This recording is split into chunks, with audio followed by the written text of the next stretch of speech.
कि आज वतन वापसी हो सकती है। भारतीयों का पहला जत्था आज भारत आएगा।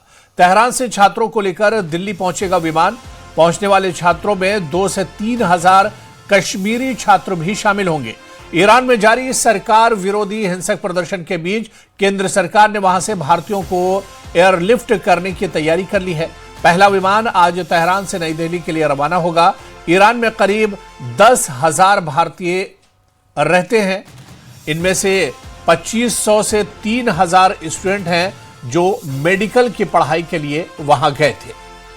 तो बड़ी खबर आ रही है। आपको बता दें कि ईरान में जिस तरह से हालात खराब हुए हैं और जिस तरह से गहमा गहमी है, इस बीच ईरान में फंसे भारतीयों की आज वतन वापसी मुमकिन है।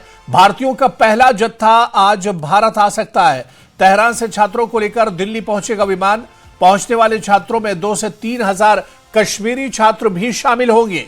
तो ईरान में जारी सरकार विरोधी हिंसक प्रदर्शन के बीच केंद्र सरकार ने भारतीयों को एयरलिफ्ट करने की तैयारी कर ली है। पहला विमान आज तेहरान से नई दिल्ली के लिए रवाना होगा। आपको बताते चलें कि ईरान में तकरीबन 10,000 भारतीय रहते हैं। इनमें से 2500 से 3000 स्टूडेंट हैं जो मेडिकल की पढ़ाई के लिए ईरान में मौजूद हैं। ऐसे में अब जब ईरान में हालात बहुत ज्यादा खराब हैं, अब भारत की सरकार भारतीय नागरिकों को, अपने शहरियों को एयरलिफ्ट करने की तैयारी कर रही है। और यह कहा जा रहा है कि आज भारतीयों का पहला जत्था भारत आ सकता है, दिल्ली वापस आ सकता है। तेहरान से छात्रों को लेकर दिल्ली विमान पहुंचेगा। तो तैयारी मुकम्मल हो गई है और सभी को एक तरह से इस पर काफी चिंता थी, काफी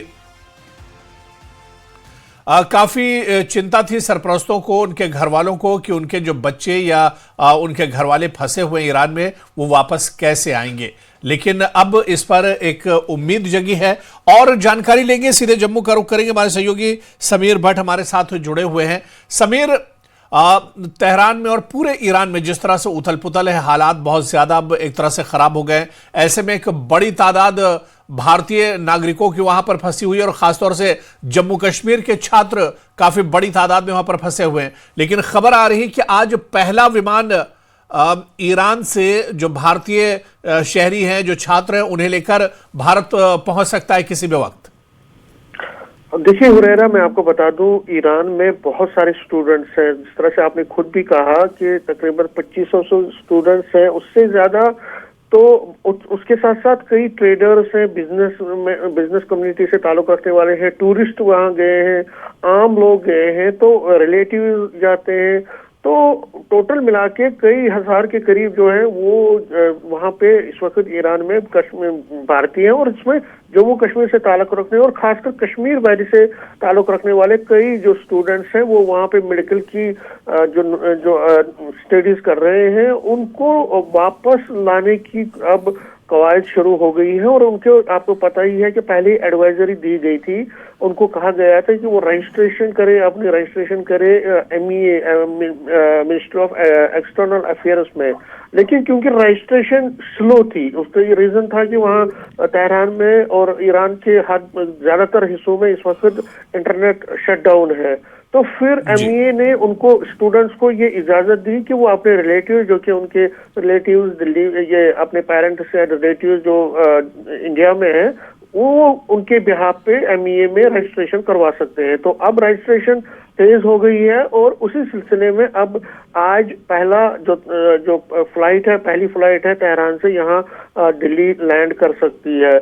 MEA ने साफ कहा है, उन्होंने एडवाइजरी में सभी को कहा है कि क्योंकि ईरान में हालात जो है, US ईरान कॉन्फ्लिक्ट जो है धीरे धीरे बढ़ रहा है। हालांकि ट्रंप जो है अब कहीं ना कहीं थोड़ा नरम पड़ गए हैं, लेकिन उन पे भरोसा नहीं कर सकते और ईरान भी पूरी तरह से तैयार है। तो अगर ईरान US कॉन्फ्लिक्ट बढ़ता है तो उसका असर वहां पे लोगों पे पड़ेगा और फिर इवैक्यूएशन मुश्किल हो जाएगी। तो इसीलिए MEA ने पहले ही एक एडवाइजरी जारी की और कहा कि इन हालात में अगर मजीद खराबी आएगी अगर, तो उससे पहले ही हमें सभी जो वहाँ पे लोग हमारे जो भारतवासी हैं, वहाँ पे स्टूडेंट्स हैं, टूरिस्ट हैं, बाकी लोग हैं, तो वो वापस आए, तो उसी सिलसिले में ये कवायद शुरू हो गई है।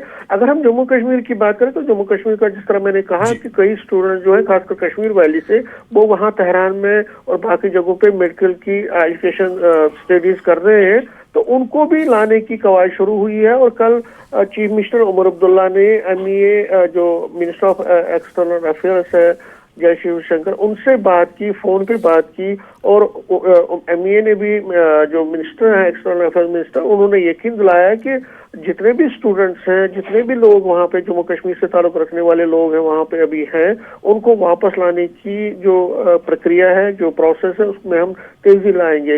इधर महबूबा मुफ्ती जो कि PDP की चीफ है, उन्होंने भी डिमांड कर डाली। उन्होंने कहा कि अब बहुत जल्द ये होना चाहिए, लेकिन MEA ने साफ कहा है कि हम किसी भी भारतीय को वहाँ पे अगर कोई है, अगर वापस आना चाहता है, तो हम सभी को वापस लाएंगे। और उससे पहले भी आपने देखा है जहां जहां कॉन्फ्लिक्ट्स हुए हैं, जहां जहां आपको याद ही होगा, अगर जितने भी जगहों पे कॉन्फ्लिक्ट्स हुए हैं, तो वहां से भारतीयों को वापस लाने के लिए खुसूसी परवाजें चलती हैं, खुसूसी फ्लाइट्स चलती हैं। तो अब क्योंकि जिस तरह मैंने कहा कि जो कॉन्फ्लिक्ट है वो बढ़ सकता है, हालांकि बहुत कोशिशें हो रही हैं अरब कंट्रीज से भी, मिडिल ईस्ट से भी, कि ट्रम्प को परसुएड करने की कि वो वहां पे अटैक ना करे ईरान पे, लेकिन क्योंकि ट्रम्प पे अभी भरोसा नहीं किया जा सकता है और उनकी जो एक्टिविटीज हैं उन पे वो बड़े अनप्रेडिक्टेबल से हो गए हैं। और उसका उदाहरण ये भी है कि भारत के साथ जो कभी उनकी बहुत अच्छी दोस्ती थी, लेकिन अब वो यहाँ पे भारत के खिलाफ ही बयानबाजी कर रहे हैं और टैरिफ पे टैरिफ लगाते जा रहे हैं। तो